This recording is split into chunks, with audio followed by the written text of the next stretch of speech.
Yo les postos, c'est Sacha, bienvenue dans cette nouvelle vidéo. On va reprendre un petit peu les vidéos football parce que c'est quand même l'essence de cette chaîne. D'ailleurs, on a fait une vidéo Mercato juste avant, si vous ne l'avez pas vue, allez la voir. Il sera en particulier sujet de Leonardo dans cette vidéo parce que Leonardo a montré encore une fois que c'était peut-être la meilleure recrue du Paris Saint-Germain. Voilà, il y a des choses qui ont été dites juste avant le match face au Borussia Dortmund. Un petit clash avec un joueur. Aussi sur le nom et le travail en amont pour engager le nouveau entraîneur du Paris Saint-Germain. Apparemment, peut-être nous reverrons plus Thomas Tuchel au Paris Saint-Germain. C'est peut-être ça la meilleure nouvelle dans l'histoire.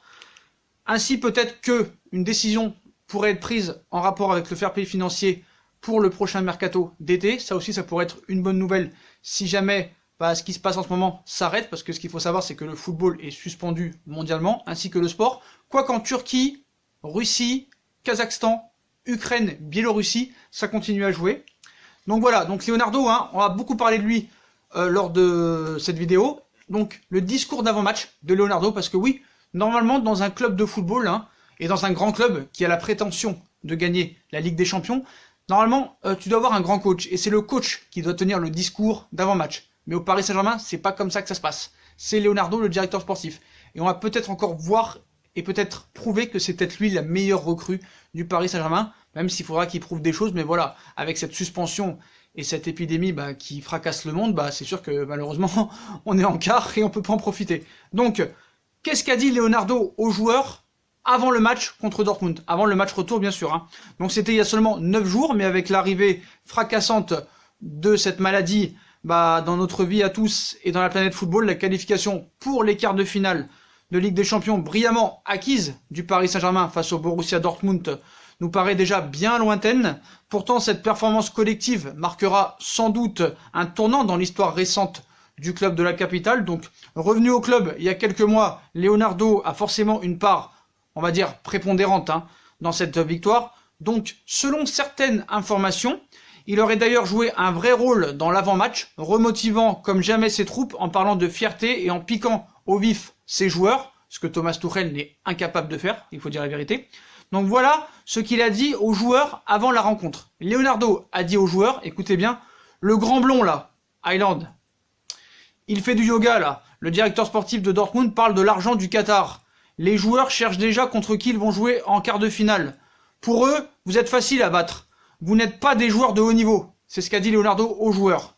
À la vue de la performance collective, de l'envie de chacun de bousculer les joueurs du BVB, à chaque instant dans les duels et dans les célébrations collectives d'après-match, le message du directeur sportif brésilien a été reçu 5 sur 5 par les stars du Paris Saint-Germain, pour le plus grand bonheur de tout un club et des supporters. Donc il y en a qui se posaient la question de pourquoi les joueurs du PSG, Neymar entre autres, avaient charrié Haaland et les joueurs du Borussia sur la célébration. C'est peut-être aussi par rapport à la motivation d'avant-match de Leonardo. Parce que les mots quand même sont très forts. Et tu vois que Leonardo quand même c'est un vrai patron. Je vous répète les mots qu'a dit Leonardo aux joueurs. Le grand blond là, la grande perche Highland là, il fait du yoga. Le directeur sportif de Dortmund parle de l'argent du Qatar.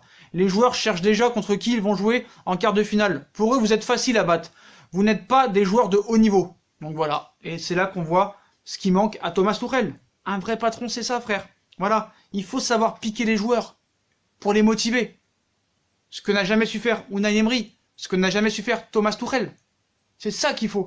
C'est ça qu'il faut. Voilà. Donc moi vraiment, c'est bien. C'est des choses là, c'est des choses qu'il faut faire. Tu crois que Mourinho l'a jamais fait? Tu crois que Jürgen Klopp le fait pas? Tu crois que Deschamps le fait pas? Il y en a beaucoup qui le font. Il y a beaucoup de coachs qui font ça pour piquer au vif les joueurs et pour leur donner un petit peu une réelle motivation. Et je trouve que les mots de Leonardo étaient bien. C'est ce qu'il faut faire. C'est ce qu'il faut faire. Voilà. Moi je trouve ça très bien.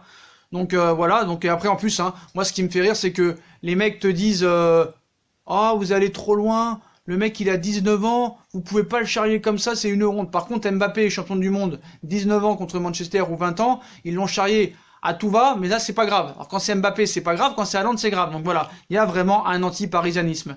Mais voilà, moi j'ai envie de vous dire, tous ceux qui critiquent le PSG parce qu'on a célébré, et que les joueurs ont célébré la façon dont célèbre Haaland ses buts, on leur fait pipi au petit cucu. Voilà. C'est poli ça YouTube? Ah c'est bon, c'est bon. Donc vive Leonardo. Après, pour parler autre chose, encore par rapport au match, cette incroyable anecdote sur un clash entre Marco Verratti et Leonardo. Ouais. Donc à la réception, hein, à l'occasion de la réception de ce match-là, dans un Parc des Princes à huis clos, c'est Loïc Tanzi qui a raconté comment Leonardo avait recadré Marco Verratti dans les tribunes. Donc comme vous savez, hein, le 8e de finale de retour de Ligue des Champions entre le PSG et le Borussia Dortmund s'est déroulé à huis clos. Donc une situation très particulière, hein, mais qui a permis à certains observateurs de vivre une expérience inédite. Donc ça, on le savait, hein, qu'il allait avoir des mots, des sous-titres et tout, là, pas la peine de lire sur les lèvres. On savait qu'on allait savoir des choses, que ce soit sur le banc, en tribune et sur le terrain. Des propos, c'est sûr, il n'y a personne, déjà qu'ils arrivent à lire sur les lèvres quand le stade est plein, c'est sûr que quand le stade est vide, tu vas avoir beaucoup d'anecdotes qui vont sortir. Et peut-être il y en aura d'autres qui vont suivre dans les prochains jours. Donc, c'est notamment le cas de Loïc Tanzi, hein, le journaliste de RMC Sport, qui raconte ainsi que suivre un tel match dans ce genre de contexte s'est finalement révélé être intéressant et raconte une amusante anecdote concernant Leonardo et Marco Verratti. Donc Leonardo s'est levé et lui a passé une soufflante apparemment. Donc pendant le match, Marco Verratti s'est pris la tête avec des officiels du Borussia Dortmund. Installé plus bas, Leonardo s'est levé et lui a passé une soufflante.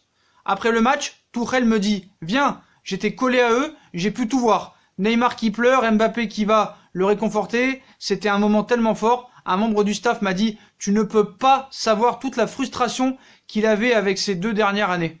Il a tout lâché, tout libéré. C'est un joueur qui vit le football avec tellement de passion. » Donc les scènes de liesse, hein, à la fin, peuvent paraître bizarres, mais depuis les problèmes au Trocadéro en 2013, suite au titre que ça avait mal tourné, le PSG n'avait jamais pu fêter quoi que ce soit avec ses supporters. Les joueurs en ont profité et c'était vraiment beau à voir d'en haut. Donc apparemment, je sais pas, Leonardo il lui poussait des soufflantes, mais on sait pas ce qui a été dit vraiment à l'arrivée.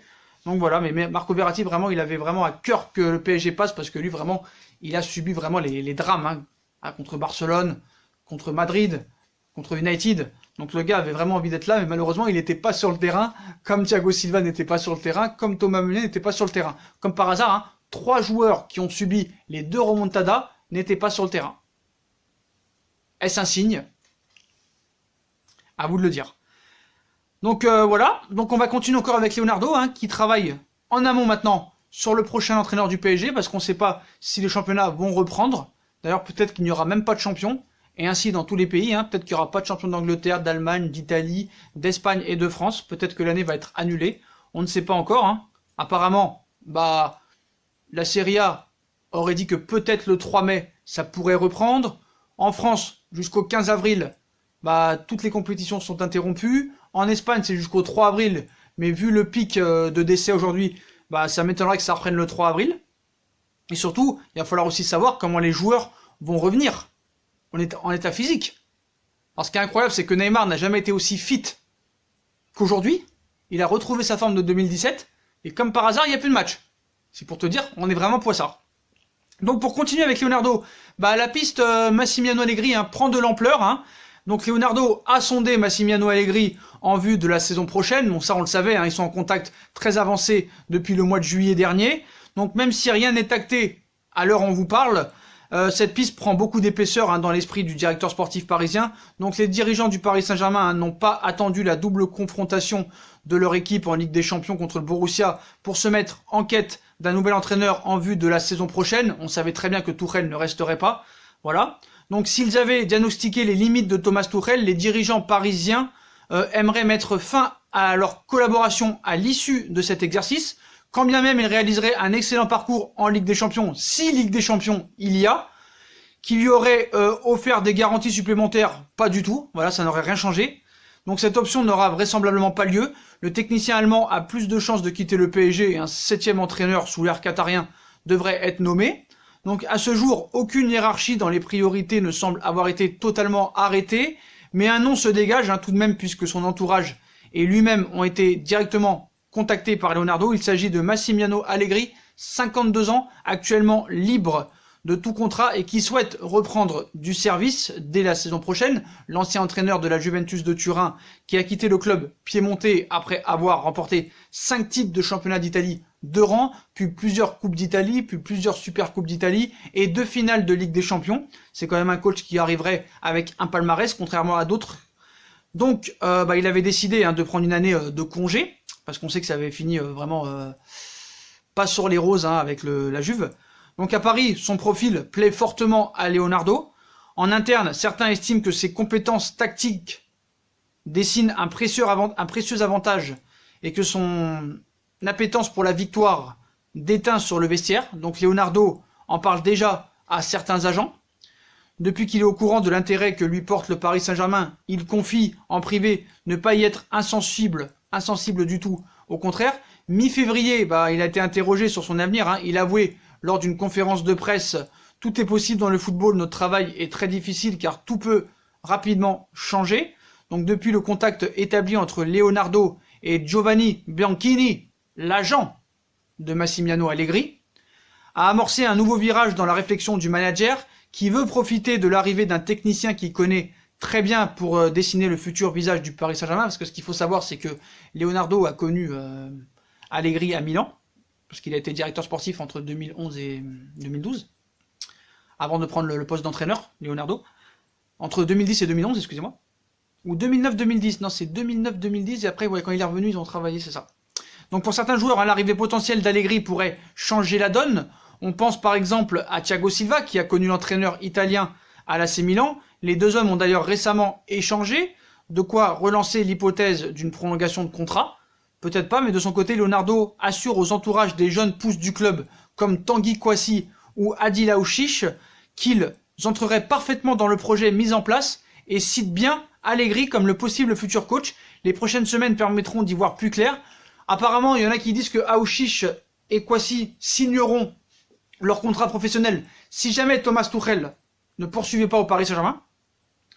Après, il y a un petit peu des choses qui se disent sur l'agent de Kouassi, qui se prend un peu pour le patron au Paris Saint-Germain, alors qu'il ne serait rien.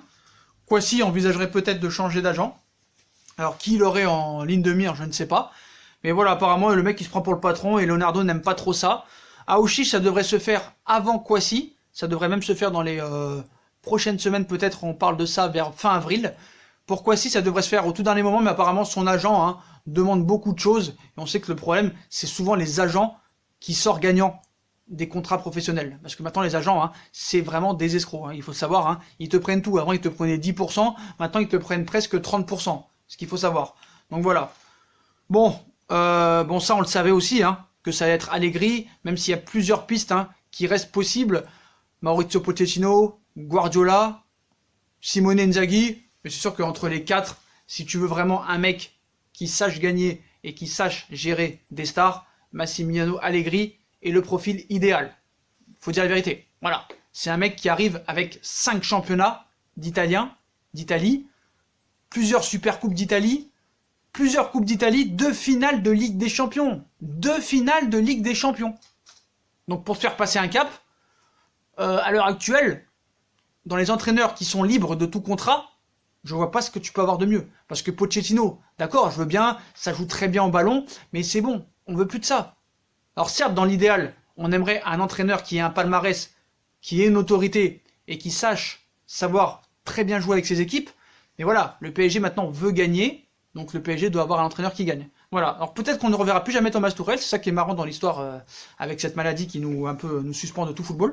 Donc voilà, les postos, donc pour le cas Leonardo, on a fait le tour. Maintenant, on en arrive un petit peu au mercato. Donc bonne nouvelle peut-être pour le fair play financier, l'UEFA réfléchirait à une suspension du fair play financier juste pour le mercato d'été. Voilà, donc alors que les clubs doivent faire face à des impondérables suite aux problèmes qui se passent en ce moment, l'instance européenne doit aussi s'adapter. Donc ainsi, des aménagements pourraient intervenir dans le cadre du fair play financier.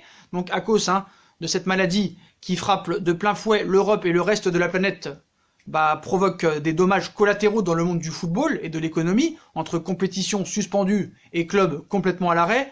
On va dire le microscome du ballon rond tente de trouver les solutions pour minimiser l'impact de cette crise sanitaire sur son quotidien. Plusieurs clubs, notamment en France, ont déjà décidé de mettre leurs salariés au chômage partiel.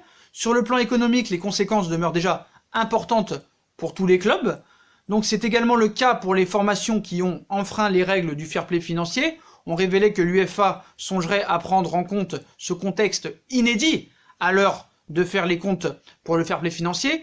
Ainsi, les équipes concernées pourraient donc compter sur une main tendue de l'ICFC, qui reverrait ses exigences financières à la baisse. Par ailleurs, un texte du règlement du fair play financier prévoit la prise en compte des événements extraordinaires ou des circonstances qui échappent au contrôle du club et qui sont considérés comme un cas de force majeure. Donc on part vers une suspension du fair play financier. Consciente que la situation sanitaire ne cesse de se dégrader, l'UEFA ne s'interdirait rien pour aider les clubs dans ce contexte si particulier. Donc selon les informations de Fox Sport Italia, l'instance européenne va rencontrer dans les prochains jours l'ECA, l'association des clubs européens, pour évoquer les difficultés économiques engendrées par cette maladie. Donc l'objectif de cette future réunion serait d'élaborer une stratégie collective permettant d'épauler les clubs au quotidien, un laboratoire d'idées qui pourrait aboutir sur des décisions fortes. Ainsi, le média italien précise qu'une suspension du fair play financier pendant 1 an constituerait une des pistes à explorer pour les différentes parties. Donc une telle mesure soulagerait les clubs et permettrait à ces derniers de poursuivre leur investissement. En évoquant cette possibilité, l'UEFA s'inspirerait donc de la Commission européenne qui envisage de suspendre le pacte de stabilité. Si une telle mesure était entérinée, celle-ci ferait bien évidemment les affaires de certains clubs comme l'Olympique de Marseille. Pour rappel, le club phocéen présenterait un déficit de 91,5 millions d'euros au 30 juin dernier, ce qui avait provoqué le courroux de l'UEFA. Nul doute que les dirigeants olympiens scruteront avec intention les futures orientations prises par l'instance européenne. Il y a d'autres informations qui nous disent que peut-être l'UEFA pourrait quand même suspendre le fair play financier, mais que pour Marseille, ça ne changerait rien. Donc voilà, chacun ferait un petit peu son analyse. Mais c'est sûr que là, si le fair play financier est suspendu pour ce mercato d'été, bah, tu vas pouvoir recruter à tout va. Tu vas pouvoir recruter à tout va. Et là, j'imagine bien Mundo Deportivo, Sport, et Neymar au Barça, bord de rire, et Mbappé au Real, et Mané au Real. Bon, ça peut-être ça va se faire. Lautaro Martinez au Barça. Paris va acheter Koulibaly, 80 millions d'euros. Et là, ça va être open bar pour tous les clubs. Parce que s'ils peuvent dépenser à aucune limite, bah, ça va être vraiment un mercato historique. Parce que ça fait longtemps que les clubs n'ont pas pu le faire. Et ça risque d'être vraiment très intéressant. Parce que là, c'est sûr que ça change tout. Ça change tout à l'arrivée. Parce que ce qu'il faut savoir, c'est qu'au fair play financier, tu as le droit à un déficit de dépasser 60 millions d'euros. Donc là, je peux dire que les clubs, ils vont en profiter pour peut-être recruter pour les 3 ou 4 prochains mercatos qui arrivent. Parce qu'ils sauront qu'ils ne pourront pas le faire après. Et si en plus, cette suspension du fair play financier n'a aucune répercussion pour les prochains mercatos, c'est-à-dire que si tu peux dépenser open bar et qu'il n'y a pas de... il n'y aura pas de problème de finance l'année d'après, et que l'UEFA ne te sanctionne pas, bah c'est sûr que là, ils vont s'y donner à cœur joie. Et si en plus, certains clubs vont mettre leur argent propre, là, parce que là, ils pourront le faire, c'est sûr qu'ils vont en profiter. Donc là, maintenant, il n'y aura plus problème de fair play financier pour ce mercato. Le mot fair play financier ne sera plus dans les résumés mercato et dans les infos, dans les scoops. Voilà, c'est très intéressant, donc on verra ce qui va se passer. On verra si cette décision sera prise, et c'est sûr que ça va arranger beaucoup de clubs, beaucoup de clubs. Voilà. Après, on va voir si vraiment la Ligue des Champions va reprendre, si les championnats européens vont reprendre. Mais en tout cas, voilà.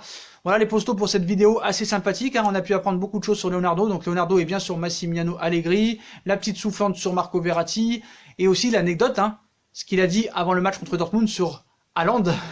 C'est quand même assez intéressant, et ça prouve que cette personne-là est vraiment très polyvalente pour être le futur du Paris Saint-Germain. Maintenant, à lui de donner à tout va au Paris Saint-Germain son expérience de directeur sportif, son carnet d'adresses, son autorité. Mais malheureusement, c'est que Leonardo ne peut pas tout faire. Donc un message comme ça qui a été dit aux joueurs, c'était à Tuchel de le faire et pas à Leonardo. Et c'est là que tu vois que Leonardo a vraiment des grosses cojones, contrairement à certains. Donc voilà. Puis la suspension du fair play financier. Dites-moi ce que vous en pensez en commentaire. Est-ce que ça va être open bar pour tous les clubs? Est-ce que ça va acheter à tout va? Parce qu'il n'y aura aucune répercussion pour la suite des autres mercatos. Voilà. Donc il n'y aura pas de déficit, tout ça et tout. Ça va vraiment sortir le chéquier à tout va. Donc voilà les postos. Donc dites-moi en commentaire vraiment ce que vous pensez de tout ça. De Allegri, de Haaland, de Leonardo, du fair play financier suspendu. Voilà, dites-moi en commentaire ce que vous en pensez. J'ai une belle info sur Neymar, une belle info intéressante. Et vraiment, il y en a qui sont prêts à tout, vraiment. Il y en a qui sont prêts à tout, à inventer des choses incroyables. Donc allez, 500 likes et je vous sors la vidéo. Aux 500 likes, je vous sors la petite information sur Neymar qui pourrait vous intéresser et bien vous faire rire. Vraiment très marrant. Très marrant les postos, voilà. Donc on like à tout va, 500 likes et je vous sors la vidéo. On partage, on commente, n'hésitez pas à commenter, vous commentez pas assez, on s'abonne. On active la petite cloche pour recevoir les vidéos. On nous rejoint sur nos différents réseaux sociaux et sur Utip si vous voulez aider à faire évoluer la chaîne en regardant les pubs gratuitement ou en faisant un petit don, voilà, comme vous voulez. Tout sera mis en description en bas de la page. Et n'hésitez pas à vous abonner à ma deuxième chaîne YouTube, No Feeling. Voilà, vous savez qu'on a repris les vidéos. Je vais en faire une ce soir ou demain normalement. Donc soyez présents. Allez vous abonner à ma deuxième chaîne, No Feeling, qui sera aussi en lien en description. Voilà les postos. Je vous souhaite vraiment une bonne soirée et une bonne nuit pour ceux qui vont dormir. Et courage et surtout faites attention à vous. Continuez les gestes barrières, on se lave les mains, on prend la douche, on est propre, on évite de sortir, à part en cas d'obligation. Voilà les postos. Tchuss!